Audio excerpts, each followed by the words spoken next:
बिस्मिल्लाहिर्रहमानिर्रहीम अस्सलाम वालेकुम welcome to literature with WB.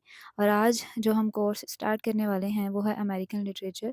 आज के इस वीडियो में हम अमेरिकन लिटरेचर का चैप्टर नंबर 1 डिस्कस करेंगे, इंट्रोडक्शन टू अमेरिकन लिटरेचर।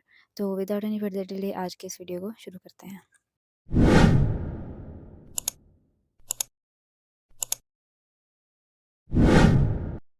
सबसे पहले हम लोग लिटरेचर की इम्पोर्टेंस जान लेते हैं कि लिटरेचर की इम्पोर्टेंस क्या है। लिटरेचर जो है ये हम लोगों को हेल्प करता है कि ज़िंदगी को समझने में, जिस दुनिया में हम रह रहे हैं उसको समझने में लिटरेचर हम लोगों को हेल्प करता है। जब हम लोग किसी भी किस्म का कोई लिटरेचर पढ़ते हैं तो हम लोगों को इस चीज़ के बारे में एक अंडरस्टैंडिंग मिलती है कि जो डिफरेंट ऑथर्स हैं या जो प्ले राइट्स हैं और पोइट्स हैं, इन्होंने अपने वर्क में लाइफ की, इस वर्ल्ड की, मतलब इस दुनिया की डिफरेंट शेड्स को अपने अंदाज से बयान किया है। ठीक है, कोई जब आप स्टोरी पढ़ते हैं तो उस स्टोरी में ऑथर ने अपने लिहाज से, जिस तरह की वो इमेजिनेशन रखता है, जिस तरह का वो एक पॉइंट ऑफ व्यू रखता है, उसने वो शेड दिया होगा अपनी उस स्टोरी में इस दुनिया को। ठीक है, जब आप कोई पोइम पढ़ते हैं तो किसी भी पोइट ने उस पोएम को अपने नज़रिए से लिखा होगा, जो वो सोचता है, जो उसकी इमेजिनेशंस हैं, ठीक है? उन सब को उसने उसमें शेड किया होगा, ठीक है? तो इसी तरह से हम लोगों को डिफरेंट ऑथर्स का पॉइंट ऑफ व्यू मिलता है कि वो दुनिया के बारे में क्या सोचते हैं, ठीक है? और हम लोगों को एक बेटर अंडरस्टैंडिंग मिलती है इस दुनिया को समझने में। ये हम लोगों को हेल्प करता है कि हम लोग social, political, culture, economic issues को समझें, ठीक है? और ये हमारी इमेजिनेशंस को भी स्पार्क देते हैं। इसका क्या मतलब है? फॉर एग्ज़ाम्पल जब हम लोग एक नॉवल रीड करते हैं, तो जब हम लोग उसको रीड कर रहे होते हैं, तो उसमें जो भी कैरेक्टर्स होंगे, हमारे ज़हन में उनके लिए एक इमेजिनेशन बनती चली जाएगी। जैसे-जैसे स्टोरी आगे बढ़ती है, हम लोगों के ज़हनों में वो स्टोरी एक फ़िल्म की तरह चल रही होती है, ठीक है? इनफैक्ट हम तो सिर्फ़ उसको रीड कर रहे हैं, हमारे सामने कोई फ़िल्म नहीं चल रही है, लेकिन उस राइटिंग के थ्रू, उस लिखे हुए वर्ड्स के थ्रू हम अपने दिमाग में एक फ़िल्म चला रहे होते हैं कि यहाँ पे राइटर ने ये चीज़ लिखी है, तो अच्छा अगर हम इसको इमेजिन करें तो ये इस तरह से होगा। इनफैक्ट हम लोगों को इमेजिनेशन खुद करने की ज़रूरत नहीं पड़ती है, वो तो ऑटोमेटिकली हमारे ज़हनों में इमेजिनेशन हो रही होती है, ठीक है? इसके लिए हमारी कोई इतनी मेहनत नहीं लगती है, ऑटोमेटिकली हो रही होती है।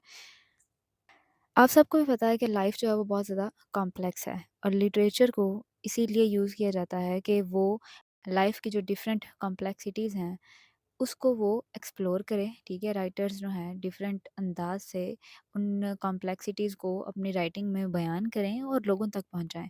जब भी हम लोग कुछ पढ़ते हैं तो हम लोग उन वर्ड्स के बारे में सोचते हैं, जो भी फ्रेजेस, जो भी सेंटेंसेस, इनफैक्ट एक एक पढ़ा हुआ लफ्ज़ जो है वो हम लोगों को एक मीनिंग दे रहा होता है, हम लोगों की लाइफ्स को रिफ्लेक्ट कर रहा होता है, ठीक है? बहुत सारे आप लोगों ने ऐसे वर्क्स पढ़े होंगे, मे बी अगर आप रीडिंग का शौक़ रखते हैं, तो आपने इस किस्म के नॉवेल्स या फिर कुछ भी ऐसा ज़रूर पढ़ा होगा।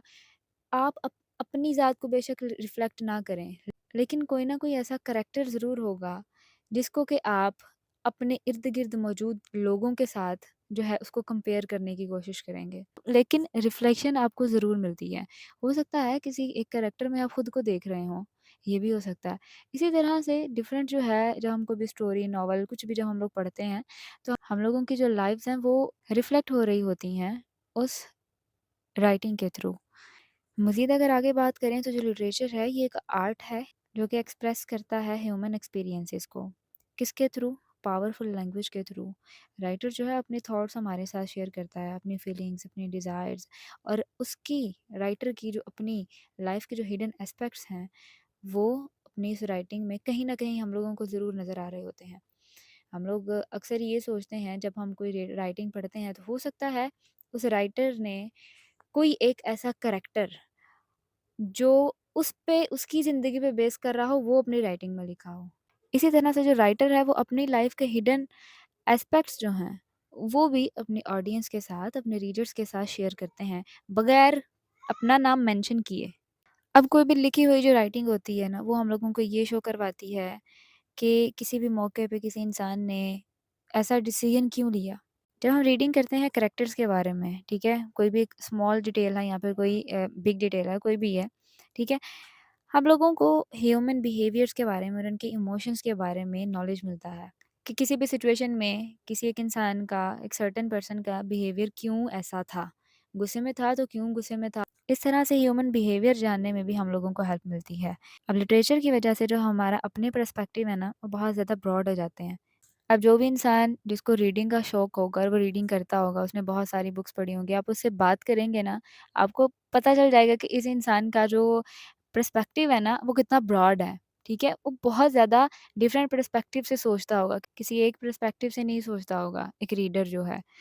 अब लिटरेचर जो है ये हम लोगों को ये हेल्प करता है कि हम लोग ह्यूमन माइंड को अंडरस्टैंड कर सकें, क्योंकि ये हम लोगों को इस बात के लिए यकीन दिलाती है कि ये जो सारी की सारी हैं, ये हमारी अपनी ही लाइफ़्स को रिफ्लेक्ट कर रही होती हैं, ठीक है? जैसे कि मैंने पहले बताया, डिफरेंट कैरेक्टर्स को आप खुद के साथ जो है वो रिलेट करने की कोशिश करते हैं। अपने किसी इर्द-गिर्द जो आपके मौजूद लोग हैं, आप उनके साथ उनको रिफ्लेक्ट करने की कोशिश करते हैं, रिलेट करने की कोशिश करते हैं और ऐसा होता भी है, ठीक है? ऐसा होता है, क्योंकि राइटर्स जो हैं, वो भी तो इसी दुनिया में रहते हैं ना।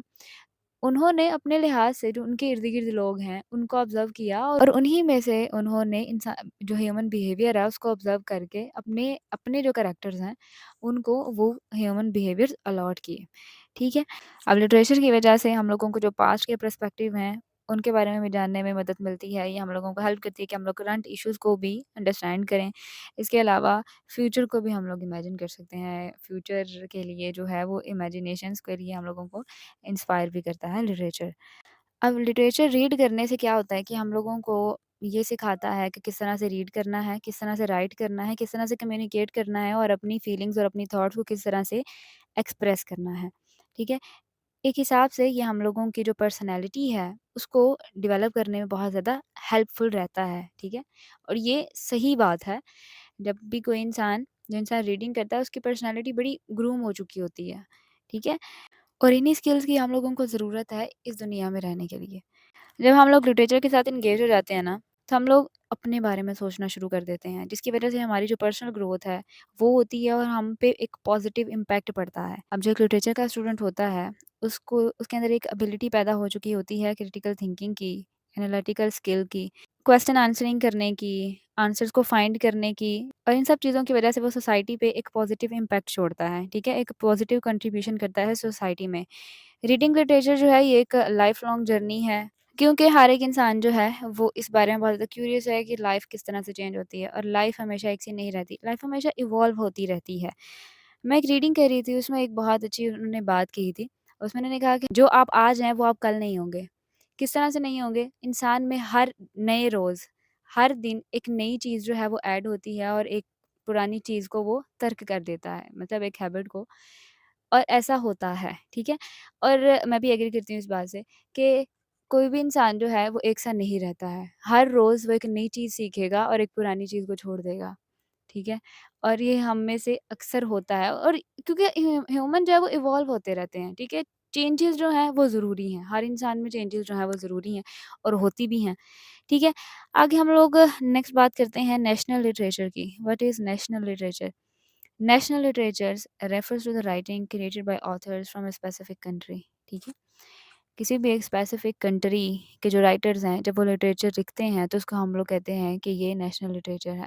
पाकिस्तान का अगर लिटरेचर है, जो पाकिस्तानी जो लिटरेचर है, उसको हम लोग नेशनल लिटरेचर बोलेंगे। अभी जो लिटरेचर है, इसमें नॉवेलिस्ट के जो वर्क हैं, उनको इंक्लूड किया जाता है, पोइट्स, राइटर्स, ठीक है? जिनका फोकस ये होता है कि वो फोकस ऑन कंट्री इटसेल्फ, ठीक है? जो कि अपने ही जो मुल्क है, उसके लोगों के बारे में लिखते हैं, अपने मुल्क के बारे में लिखते हैं, उसको हम लोग नेशनल लिटरेचर कहते हैं। ये रिफ्लेक्ट करता है यूनिक एक्सपीरियंसेस को, कल्चर को, ट्रेडिशन को, उस एक स्पेसिफिक नेशन के लिए, ठीक है? उस एक स्पेसिफिक नेशन के कल्चर, उसके एक्सपीरियंसेस, हर एक चीज़ को रिफ्लेक्ट करेगा वो लिटरेचर, ठीक है? तो इसको हम लोग नेशनल लिटरेचर बोलेंगे। नेशनल लिटरेचर जो है, वो लोगों को इकट्ठा करता है, ठीक है? और एक उनमें एक क्रिएट करता है एक sense of pride, sense of unity कि हम लोगों ने जो है वो अपने गोल्स को एक साथ अचीव करना है, ठीक है? इसीलिए प्रोफेसर चार्ल्स केंट ने इसको नाम दिया था पार्टनरशिप इन पैट्रियोटिज्म, ठीक है? इसका क्या मतलब है? हम लोग अपने लोगों को प्राउड फील करवाएँ, ठीक है? उनकी उनके कल्चर और उनका जो वे ऑफ लाइफ है, उसके लिए, ठीक है? कि वो एक बहुत अच्छी ज़िंदगी गुज़ार रहे हैं, जिस कल्चर में वो जी रहे हैं, वो बेस्ट कल्चर है, ठीक है? तो इस तरह से एक उनमें एक सेंस ऑफ प्राइड आएगा, नेशनल लिटरेचर में अपने अपने कल्चर के बारे में ही बात की जाती है। किसी भी स्पेसिफिक कंट्री जो भी है, वो अपने कल्चर्स के बारे में बात करती है, ना कि किसी और के कल्चर के बारे में। अपने एक्सपीरियंसेस के बारे में, अपने लोगों के बारे में बात होती है, ठीक है? जिसकी वजह से क्या होता है कि फिर लोगों में एक सेंस ऑफ प्राइड जो है, पैदा होता है। अब एक नेशन में, एक मुल्क में एक ज़ुबान नहीं बोली जाती है, बहुत ज़्यादा ज़ुबानें बोली जाती हैं। पाकिस्तान में राउंड अबाउट 77 लैंग्वेजेज़ जो हैं वो बोली जाती हैं, ठीक है? Round about. और लेकिन लिटरेचर लिटरेचर जो है क्या करता है कि लोगों को इकट्ठा कर लेता है। किस तरह से इकट्ठा कर लेता है? क्योंकि वो एक कॉमन वैल्यू, ट्रेडिशन और कस्टम वगैरह को शेयर करते हैं, ठीक है? जो कि उस कंट्री में एक स्पेशल चीज़ होती है। सर्टेन थीम्स, टॉपिक्स और इश्यूज़ के बारे में बात की जाती है जो कि उस कंट्री से बिलॉन्ग कर रहे होते हैं। इसमें लोकल कैरेक्टर्स के बारे में भी बात की जाती है, landscapes, plants and animal, social, religious, economic, health issues, ठीक है? ये सारे के सारे इश्यूज़ जो कि लोग फेस कर रहे हैं, उनके बारे में बात की जाती है। फॉर एग्ज़ाम्पल पाकिस्तानी लिटरेचर जो है, इसमें पाकिस्तानी लोगों के बारे में बात की जाती है। अफ्रीकन लिटरेचर है, अफ्रीकन लिटरेचर जो है उसमें अफ्रीका के लोगों के बारे में बात होती है कि किस तरह से उन्होंने कितनी स्ट्रगल की। इसी तरह से हर एक जो नेशन लिटरेचर है, वो यूनिक होता है उसके अपने लोगों की वजह से और एक्सपीरियंसेस की वजह से। नेक्स्ट हमारे पास है इंट्रोडक्शन टू अमेरिकन लिटरेचर, ठीक है? इंपॉर्टेंस ऑफ लिटरेचर भी पढ़ ली, क्या होती है, नेशनल लिटरेचर भी पढ़ लिया और अब हम आते हैं अपने मेन टॉपिक अमेरिकन लिटरेचर की तरफ। अमेरिकन लिटरेचर, इसमें हमारे पास सबसे पहला पॉइंट है restricted meaning of the term American literature, ठीक है? अब यहाँ पे ये पॉइंट जब समझेंगे तो आपको ना हेडिंग की समझ आएगी कि इसका क्या मतलब है। अब ये जो टर्म है अमेरिकन लिटरेचर, ये यूजुअली रेफ़र किया जाता है तमाम लिटरेचर के लिए जो कि अमेरिका में लिखा जाता है, ठीक है? लेकिन इसका एक नैरो मीनिंग है। अगर इसको डीप डाउन देखा जाए तो इसका एक नैरो मतलब है जो कि हम लोगों को जानना है इसी बुक में, ठीक है? इस लिटरेचर में यूजुअली सिर्फ़ और सिर्फ़ यूनाइटेड स्टेट्स जो नॉर्थ अमेरिका है, उसके राइटर्स आते हैं, ठीक है? बाकी जितना भी एरिया है, जो भी राइटर्स जो भी कवर करते हैं for American continent, south America, central America, Canada, ये सारे के सारे नहीं आते अमेरिकन लिटरेचर में, ठीक है? लेकिन यूजुअली लोग जो हैं वो इसको इसी में देखते हैं कि इसी को जो भी सारे के सारे एरियाज़ हैं, Central America, South America, Canada, इन सबको वो नाम दे देते हैं, ये है अमेरिकन लिटरेचर। लेकिन ऐसा नहीं है। सिर्फ़ और सिर्फ़ जो नॉर्थ अमेरिका में यानी जो यूनाइटेड स्टेट्स में जो लिटरेचर लिखा जाता है, उसको हम लोग अमेरिकन लिटरेचर का नाम देते हैं। Unlike European literature, European literature which refers to literature from all European countries, ठीक है? जितने भी यूरोपियन कंट्रीज़ हैं, उन सब के जो भी लिटरेचर है, उसको हम लोग यूरोपियन लिटरेचर का नाम देते हैं। अमेरिकन लिटरेचर में जो ब्राज़ील है, मेक्सिको, कनाडा, इनके इन वर्क्स को इंक्लूड नहीं किया जाता, ठीक है? इन सब के अपने-अपने नाम हैं, जैसे कि कैनेडियन लिटरेचर हो गया। इवन ये जो है, ये एक ही कॉन्टिनेंट का हिस्सा हैं, ठीक है? सेम कॉन्टिनेंट का हिस्सा हैं ये सारे के सारे कंट्रीज़। लेकिन इनका अपना एक लिटरेचर है, कैनेडियन लिटरेचर सेपरेट है, ठीक है? इसीलिए जो सिर्फ़ और सिर्फ़ यूनाइटेड स्टेट्स में लिखा जाता है टिपिकली, उसको हम लोग अमेरिकन लिटरेचर कह सकते हैं। नेक्स्ट है inheritance of American literature. Inheritance का मतलब तो आप लोग जानते हैं, ठीक है? मुझे इसको बताने की ज़रूरत नहीं है। अब जो अमेरिकन लिटरेचर है, ये रेफ़र किया जाता है स्पेसिफ़िकली उस लिटरेचर को जो कि सिर्फ़ और सिर्फ़ यूनाइटेड स्टेट्स में लिखा जाता है। इसकी जो रूट्स हम लोगों को मिलती हैं, अगर इसकी हिस्ट्री की बात करें, तो इस कंट्री से पहले का ही जो लिखा हुआ लिटरेचर है, उसको भी हम लोग अमेरिकन लिटरेचर कह सकते हैं, ठीक है? तो इसकी जो रूट्स हैं, वो बहुत पुरानी हैं। अमेरिकन लिटरेचर को हम इंग्लिश लिटरेचर की एक ब्रांच कह सकते हैं। क्यों?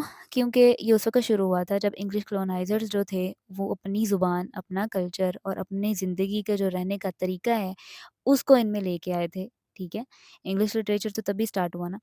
इंग्लिश लिटरेचर की समझ लें कि आप एक ब्रांच है अमेरिकन लिटरेचर। उस टाइम के जो लोग थे, जो इंग्लिश लोग थे, वो अपनी ज़िंदगियों के बारे में लिखते थे, जो उनको इश्यूज़ थे न्यू लैंड में, उसके बारे में लिखते थे और उसके बाद ये फिर यूनाइटेड स्टेट्स बन गया, ठीक है? इसीलिए जो है ये हम लोग कह सकते हैं कि इंग्लिश लिटरेचर की एक ब्रांच है।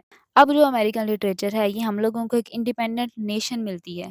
अभी जो काम है, ये एक हम लोग ये कह सकते हैं कि इंडिपेंडेंट नेशन का एक काम है। लेकिन अगर हम इसकी ओरिजिनैलिटी की बात करें, तो हम लोगों को जो अमेरिकन लिटरेचर में पहले की बात कर रही हूँ, उसमें ब्रिटिश का जो कल्चर है और उनके जो आइडियाज़ हैं, उनका बहुत ज़्यादा इन्फ्लुएंस मिलेगा, ठीक है? लेकिन ओवर द टाइम जो है फिर आहिस्ता-आहिस्ता ये जो इन्फ्लुएंस है वो कम होता चला गया और अमेरिकन लिटरेचर में अपने जो नए आजकल राइटर्स जो आ रहे हैं, उनकी अपना एक स्टाइल है, अपना वॉइस और अपनी हर एक चीज़ जो है वो नैरेटिव टेक्निक्स वो अब अपनी यूज़ करते हैं, जिसकी वज़ह से डेवलप होता चला गया और इसकी वज़ह से जो अमेरिकन लिटरेचर है वो इंडिपेंडेंट हुआ। अब अमेरिकन लिटरेचर में थीम्स और राइटर्स की बात कर लेते हैं। अमेरिकन लिटरेचर जो है, ये एक मोस्ट इन्फ्लुएंटेड टाइप मानी जाती है आज लिटरेचर में, ठीक है? और इसके जो राइटर्स हैं, उनका ताल्लुक डिफरेंट बैकग्राउंड से है। One major event in US history that greatly impacted American society and its literature is the Civil War। 1861 से 1865 में जो सिविल वॉर हुई थी, उसका बहुत ज़्यादा इम्पैक्ट है लिटरेचर पे, अमेरिकन सोसाइटी पे, ठीक है? और एक कॉन्फ्लिक्ट था बिटवीन नॉर्थ एंड साउथ, ठीक है? Over slavery. इस वॉर की वज़ह से बहुत ज़्यादा जो इश्यूज़ थे वो हाइलाइट जो थे वो हुए, जिसमें एक isolation, effect of industrialisation, impact of war, social and economic struggle, ठीक है? ये सारे के सारे जो थीम हैं, ये कॉमन थीम है जो कि अमेरिकन नॉवेल्स में हम लोगों को देखने को मिले थे। स्पेशली वो राइटर्स जो जिन्होंने अपनी राइटिंग जो थी वो ड्यूरिंग वॉर या फिर आफ्टर वॉर की। तो ऑफ़ कोर्स ऐसा ही होता है ना, जब वॉर हो रही होती है तो ऑफ़ कोर्स इसी किस्म के थीम्स जो हैं, इन्हीं थीम्स पे जो राइटर्स हैं काम करते हैं, ठीक है?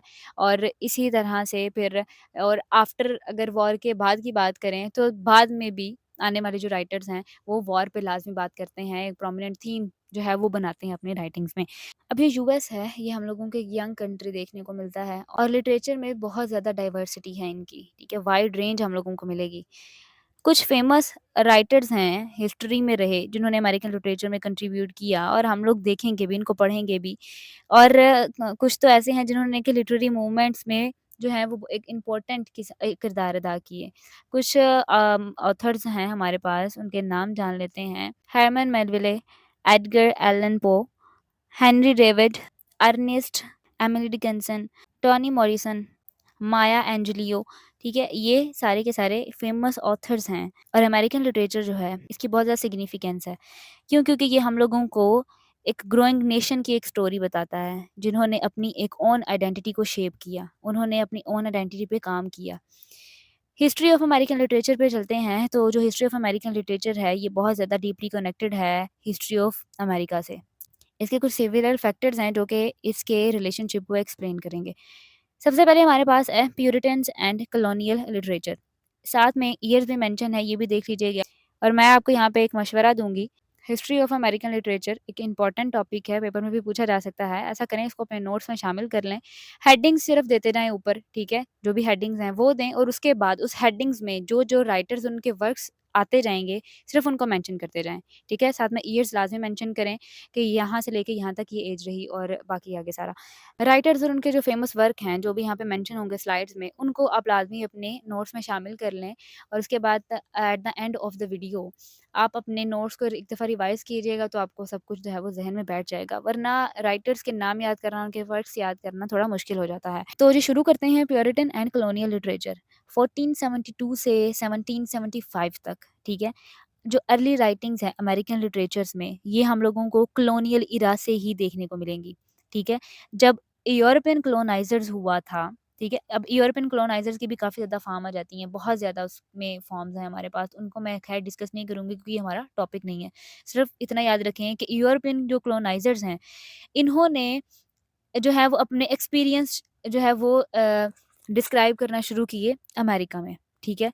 और इन्होंने लिखना शुरू किया कि किस तरह से एक जो फ्यूचर वर्ड है, एक न्यू वर्ड बनाई जा सकती है। जॉन स्मिथ एक ब्रिटिश एक्सप्लोरर हैं, जिनको कि फर्स्ट अमेरिकन ऑथर्स जो है वो कंसिडर किया जाता है। अब ये भी याद रखिएगा कि फर्स्ट अमेरिकन ऑथर किसको कंसिडर किया जाता है? जॉन स्मिथ को, ठीक है? इनके कुछ वर्क्स जिनमें कि a true relation of Virginia, the general history of Virginia, New England, the Summer Isles, ठीक है? ये इनके कुछ वर्क हैं जिनमें के जिनको हम लोग कॉलोनियल लिटरेचर समझा जा सकता है। इनकी जो सही ये सारी राइटिंग नॉन फिक्शन थी, ठीक है? प्रैक्टिकल थी और इनका जो फ़ोकस था वो क्या था कि यूरोपियन कॉलोनाइज़ेशन को प्रमोट करना है अमेरिका में, ठीक है? नेक्स्ट हमारे पास जो पॉइंट है वो है revolutionary and early national literature 1775 से 1830s तक। अब अमेरिकन रेवोल्यूशन के दौरान एक अर्ली ईयर्स में एक नई नेशन बिल्डअप हुई है यहाँ अमेरिकन्स की। फ़िक्शन जो थी वो पहले अमेरिकन लिटरेचर में बहुत कॉमन नहीं था। जो फ़िक्शन और पोएट्री जो थी वो पब्लिश हुई उस टाइम में, उसमें बहुत ज़्यादा हेवीली वो इन्फ्लुएंस्ड थी किससे? ब्रिटिश लिटरेरी स्टाइल से।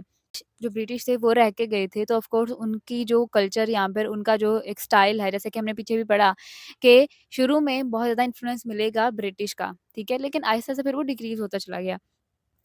अगर हम नॉवेल्स की बात करें जिसको कि सिर्फ़ और सिर्फ़ पहले एंटरटेनमेंट के लिए करना था। बाद में इनका ये फ़ोकस हुआ कि अपने नॉवेल्स के थ्रू, अपनी राइटिंग्स के थ्रू पॉलिटिकल आइडियाज़ वगैरह को प्रमोट किया जाए और साथ में इस चीज़ के बारे में जाना जाए कि जो इंडिपेंडेंस है उसकी अहमियत क्या है और हमें इसके लिए फ़ाइट करनी चाहिए।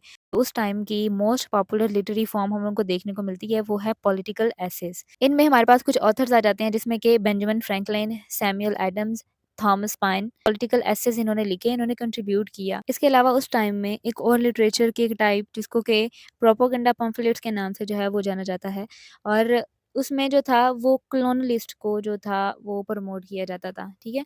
इसके अलावा पोएट्री ने भी इस रेवोल्यूशन में बहुत ज़्यादा अपना एक अहम किरदार अदा किया।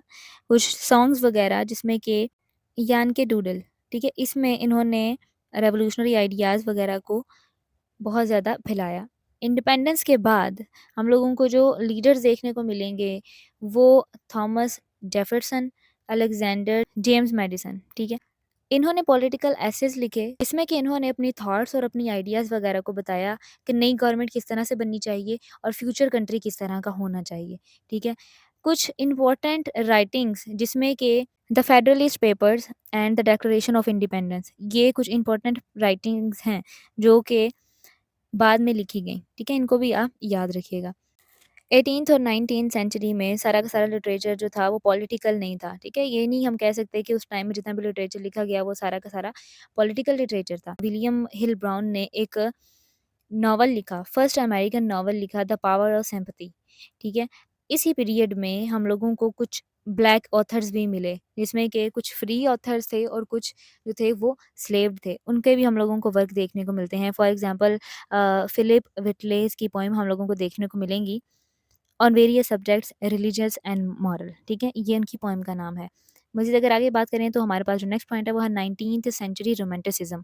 अब रोमांटिसिज़्म स्टार्ट हो गया। रोमांटिसिज़्म के बारे में हम ऑलरेडी तो पढ़ चुके हैं, लेकिन अब हम लोगों ने यहाँ पे अमेरिकन लिटरेचर के हिसाब से इसको पढ़ना है। तो 1830 से 1865, ठीक है? ये टाइम पीरियड रहेगा। 19th सेंचुरी में अमेरिकन लिटरेचर को हम लोगों को देखने को मिलेगा कि उनका एक अपनी एक ऑन यूनिक आइडेंटिटी उन्होंने बिल्डअप की, ठीक है? उसका आगाज़ हम लोगों को देखने को मिलेगा। कुछ ऑथर्स ने अपने आप को जो था वो यूरोपियन ऑथर्स से सेपरेट करना शुरू कर दिया और अपना एक जो था वो अमेरिकन स्टाइल को डेवलप करना शुरू किया।